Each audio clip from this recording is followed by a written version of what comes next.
কি ব্যাপার, দেরি হবে নাকি? আমি একটা মেয়ের সাথে কফি খাওয়ার জন্য কফি শপে এসেছিলাম। কফি তো খেয়েছি, বিল দিতে পারছি না। বিল দিতে পারলেই আমাকে এখান থেকে যেতে দেবে, না হলে আমাকে এখানে বাসন মাজতে হবে। আমি বাসন ধুতে চাই না, প্লিজ। জুস খাবে? দরকার নেই, আমার সাথে কেন খাবে? সব সময় ধরা পড়ে যায়, হয় ওকে মেরে ফেলা উচিত, নাহলে নিজের মরে যাওয়া উচিত। এটাও শুনে ফেললাম নাকি?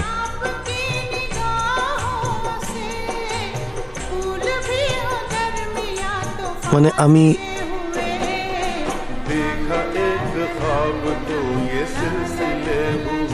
কিসের জন্য?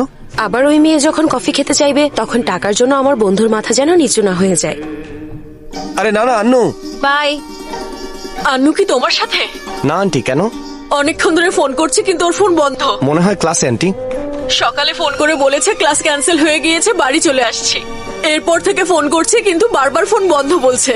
ওর জন্য আমার অনেক চিন্তা হচ্ছে বাবা। আন্টি চিন্তা করবেন না, আমি গিয়ে দেখছি। কি হয়েছে? বাড়ি চলে যাও। কিন্তু তুমি কোথায় যাচ্ছ? না, একটা কাজ আছে, সাবধানে যেও। আন্নু! কোথায় তুমি? কি হয়েছিল? আরে কিছু না, তুমি পৌঁছে গেছো? সব ঠিক আছে তো? হ্যাঁ, সব ঠিক আছে। অ্যাকচুয়ালি আমি তোমাকে অনেক কিছু বলতে চেয়েছিলাম, কিন্তু বলার আগেই তুমি চলে গেছো। কি বলবে বলো না।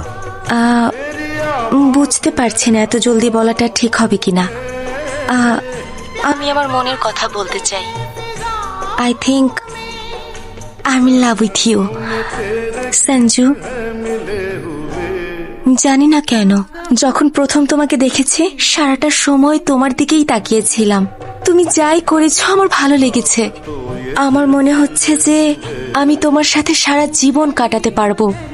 যখন আমি তোমার সাথে কফি শপে গিয়েছিলাম, আসার সময় তুমি আমার জন্য ক্যাব বুক করেছিলে। ক্যাবে বসিয়ে ড্রাইভারকে বিল পে করে তার নাম্বার তুমি আমাকে পাঠিয়েছিলে। তখনই বুঝেছি এত ভালোবাসা আমাকে আর কেউ দিতে পারবে না। আমার মনে হচ্ছে আমি তোমাকে অনেক ভালোবাসি। আমি তোমাকে সব সময় ভালো রাখবো সঞ্জু, আমাকে বিশ্বাস করো। I strongly believe I am in love with you. তোমার ফিলিংস আমি বুঝতে পারছি Ritu. I think I also in love. তাহলে বলো আই লাভ ইউ ঋতু।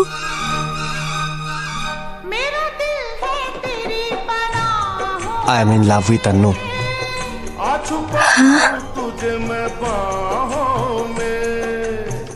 সঞ্জু,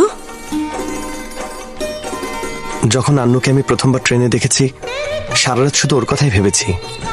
ও যা যা করেছে আমি সবই এনজয় করেছি। তোমার কথা শোনার পর আমার মনে হচ্ছে আমি সারা জীবন ওর সাথে কাটাতে পারবো।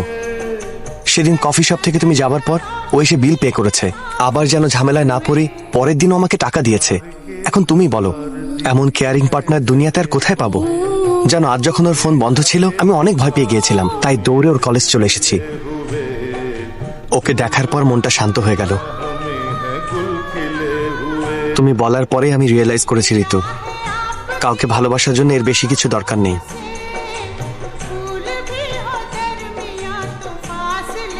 I just realized I am in love with Annu. আমি কিছুই বুঝতে পারছি না সঞ্জু। এই মুহূর্তে তুমি আসলে কি ভাবছো সঞ্জু? আমার মনে হচ্ছে যে আমাদের দুজনের মধ্যে যা ছিল শুধু অ্যাট্রাকশন। So friends. সঞ্জু, চলো যাই।